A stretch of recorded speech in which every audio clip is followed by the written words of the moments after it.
Hello అండి. నేను doctor Teja, పల్మనాలజిస్ట్‌ని. గుంటూరు ఓల్డ్ క్లబ్ రోడ్‌లో తేజ పాలిక్లినిక్‌లో కన్సల్టెంట్ అండి. ఇవాళ మనం డిస్కస్ చేసే టాపిక్ ఒక 28 ఇయర్స్ ఓల్డ్ మేల్ మన క్లినిక్ వచ్చారు 6 months back. First 7 years back allergy, asthma, allergy సిమ్టమ్స్‌తో వచ్చారు. ముక్కు కారడం, ముక్కు బ్లాక్ అయిపోవడం, రోజు పొద్దున్నే తుమ్ములు రావడం ఇలా వచ్చారు. దాని తర్వాత లోకల్‌లో మెడిసిన్స్ వాడాడు, తగ్గింది.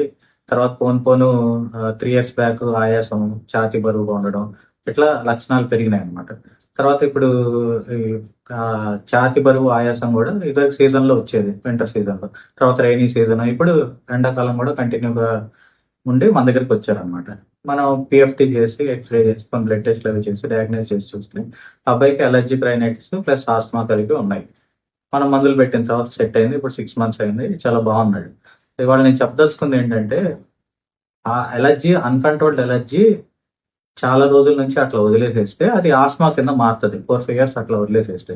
సో, ముందే మనం ఎలర్జీ స్టేజ్‌లోనే మనం కంట్రోల్ చేసుకుంటే అది తర్వాత ఇబ్బంది కలగకుండా ఉంటది. అలా వదిలేసేస్తే ముక్కు బ్లాక్ అవ్వడం, ముక్కు లోపల దూలం పెరగడం, లోపల కంజెషన్ ఎక్కువ అవ్వడం, టర్బినేట్స్ హైపర్ట్రోఫీ అవ్వడం, చివరికి సర్జరీకి వెళ్ళడం, లేదంటే ఆస్మాకి దారితీయడం ఇట్లా జరుగుతా ఉంటది. ఎర్లీగా డయాగ్నైజ్ చేసుకుంటే చిన్న ప్రాబ్లమ్‌తోనే సెట్ అయిపోతది.